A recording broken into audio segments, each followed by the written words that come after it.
지난 26일 지하 190m의 봉화 광산에 매몰되었던 광부 2명이 그로부터 9일이 지난 11월 4일 구조되었습니다.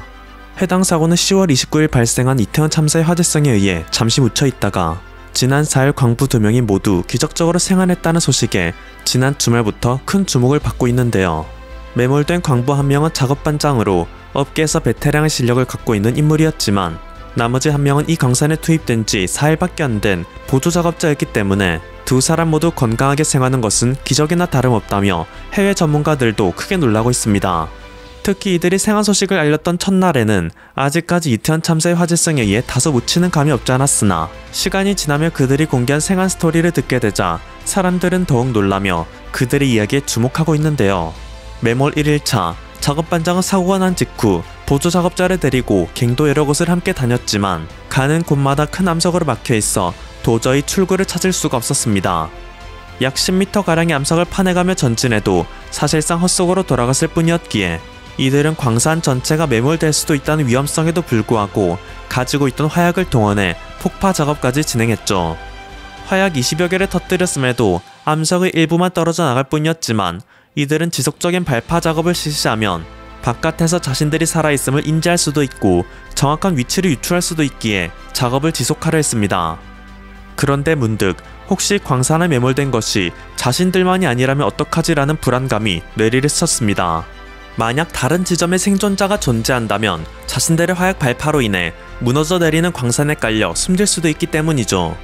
결국 이들은 쌓여있는 화약의 사용을 단념하고 최대한 구조받을 수 있을 때까지 오래 버티기만 하기로 결심합니다. 이때 갱도 내에 있던 비닐로 천막을 만들고 용접기로 나무를 말려 모닥불을 피우는 것은 추후 국내 언론뿐만 아니라 외신들로부터도 신의 한 수, 놀라운 아이디어라는 평가를 받게 됩니다. 또한 보유하고 있던 커피 믹스 30봉지와 물 10리터를 식사 대용으로 하루하루를 버텨냈죠. 하지만 식량도 다 떨어져 가고 갖고 있던 헤드랜턴의 배터리도 바닥이나 깜빡이기 시작하자 그때까지만 해도 보조 작업자에게 힘든 내색 하나 하지 않으며 희망을 북돋아주던 작업반장 역시 눈에 절망의 그림자를 띄우며 우리에게 더 이상 희망이 보이지 않는다라는 말을 반복하기 시작했습니다. 이제는 정말 쉽지 않겠다는 생각에 이 둘은 서로를 부둥켜 안고 한참을 울었다고 합니다. 그런데 이로부터 20여 분 뒤 암흑천지 속 돌연 뭉툭한 폭파 소리가 들리기 시작했습니다. 모든 것을 포기한 이들이었지만 순간 폭발적인 생존 본능이 치솟아 오르며 폭파 소리가 나는 곳으로 기어갔고 폭파 소리가 점점 가까워지자 잔해에 부상당하지 않도록 안전한 지역에 몸을 피한 순간 평생 볼 수 없을 거라 생각했던 눈부신 불빛과 함께 형님 하는 소리가 온 갱도에 울려 퍼졌습니다. 일주일이 넘도록 그들을 구하기 위해 밤낮 노력한 동료 광부들과 119 특수구조대원들이었죠. 고도로 발전한 현대사회이지만 최근 유독 부각되고 있듯 원자재는 현대 문명의 피와도 같은 존재입니다.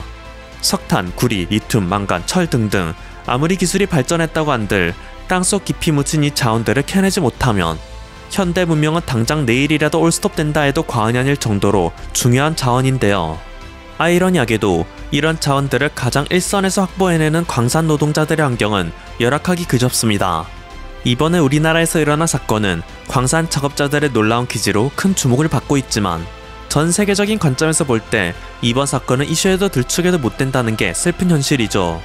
당장 기네스북에 기록되어 최장기간 대규모로 광산에 오래 매몰되었던 사건은 2010년의 칠레 광부 매몰 사건입니다. 당시 칠레 대지진의 여파로 발생한 구리광산 붕괴는 지하 700m 아래 총 33명의 사람들을 매몰시켰고 이들은 무려 69일 만에 극적으로 구조받을 수 있었는데 그간 있었던 일이 세간에 알려지며 우리 모두를 충격에 빠뜨렸죠.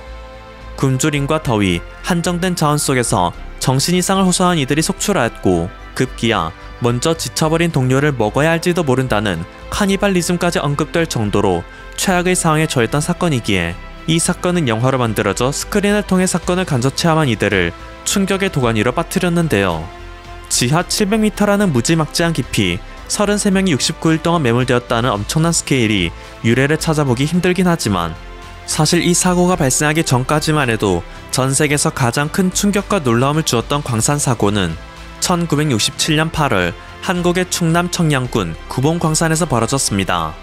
앞선 칠레 사고에 비해 125m라는 비교적 깊지 않은 곳이었지만 단 한 명만 매몰되어 당시 온 국민의 시선과 걱정을 한몸에 집중시켰던 사고이자 세계 모든 전문가들이 절대 살아날 수 없다라며 혀를 차다. 그의 생한 소식이 들려온 이후에는 대체 뭐하던 사람이길래 그 열악한 조건에서 생존할 수 있었나라며 경악을 금치 못하여 30년 동안 세계 광산 사고에서 최장기간 생존자로 기네스북에 이름을 올렸던 사고이죠. 1967년 8월 22일 구봉 광산에서 막장의 물을 퍼내는 일을 하고 있던 당시 나이 35세의 광부 김창선 씨는 그날 낮 12시 40분쯤 갑자기 무너져 내린 갱목으로 인해 지하 125m의 갱안에 홀로 갇히게 되었습니다. 체온에 의지하고 정신적으로 기댈 동료도 없었을 뿐더러 갱 내에 쏟아지는 물로 인해 체온은 지속적으로 떨어졌습니다. 아무런 식량도 없어 구조당국에서 파이프를 통해 식량을 전달하고자 했으나 파이프 설치는 거듭 실패. 그는 천장에서 떨어지는 더러운 물만 마시며 하루하루를 견뎌냈다고 하는데요. 처음 3일 동안은 몹시 배가 고팠는데 그 이후로는 배에서 열이 나며 뒤틀리기 시작했습니다. 라고 할 정도로 그의 신체는 이미 한계를 넘어 죽음의 문턱을 앞두고 있었습니다. 하지만 그는 내가 죽으면 곧 중학교에 들어간 아이의 교복 입은 모습도 보지 못할 것이다. 아니, 돈이 없어 중고등학교도 제대로 못 마치고 아비처럼 몸으로 험한 일만 전전하게 될 것이고 가장이 사라진 마누라도 허리가 활처럼 굽었던 우리 어머니처럼 평생 죽을 고생만 할 것이다. 나는 지금 죽으면 안 된다. 지금 나는 죽을 수 없다. 라며 불굴의 의지로 살아남기 위한 궁리를 합니다. 그는 18살 시절 해병대 학도병으로 입대하여 통신병으로 한국전쟁에 참전해 도솔산 전투, 김일성 고지 전투, 양도 전투, 장단지구 전투를 겪고 소대원 대부분이 전사하고 8일 동안 음식을 먹지 못한 채 적 점령지에 고립됐다 탈출한 경험도 있고 인민군, 중공군과 피를 피로 씻는 참호전을 겪기도 했으며 적의 포격이 이어지는 상황에서 중대원들의 목숨을 구하기 위해 끊어진 통신선을 연결하러 전장을 끼어서 이동했던 경험이 있는 강인한 남자였습니다. 반드시 살아남고야 말겠다는 의지, 과거의 경험은 열악한 상황 속에서도 그에게 어떻게든 버틸 방도를 마련하겠는데 체내 염분 농도가 떨어질까봐 일부러 물을 마시는 양도 조절하고 헤드랜턴이 꺼지기 전에 통신선을 찾아 복구하여 구조당국과의 연결에 성공하였으며 음식이 없는 상황에서도 생존하는 정신력이 있었기에 그는 367시간 45분 45초 만에 구출받을 수 있었습니다. 175cm에 62kg을 권장하던 그의 몸은 45kg으로 줄어들었지만 꽤 양호한 건강 상태였다고 하죠. 한국 광산 역사상 전설인물로 남아있는 그는 2022년 92세를 일기로 별세하였는데요. 어느 시대의 어떤 환경이라 하더라도 끝까지 살아남은 이들 모두가 놀라운 것은 사실이긴 하지만 김창선 씨가 사고를 겪고 60년이 지난 지금 그가 별세한 올해 또 한국 광산에서 사고가 벌어졌다는 것은 그들의 생還이 정말 다행이란 사실과 별개로 정말 안타까운 현실이기도 합니다. 수십 년의 세월이 지나도 우리 사회는 아직 그들의 안전을 위한 장치를 제대로 마련하지 못했고 그렇게 이런 사건은 앞으로 또 언제 어디서 일어날지 모르는 시한폭탄과도 같은 존재입니다. 안전불감증이라는 키워드가 온 국민의 내리에 박혀있는 지금 우리 모두의 관심이 더 안전한 대한민국을 만들 수 있을 것이라 믿으며 오늘의 영상을 마칩니다. 지금까지 퍼플튜브였습니다. 여러분의 구독과 좋아요 그리고 알림 설정은 콘텐츠 제작에 큰 힘이 됩니다. 감사합니다.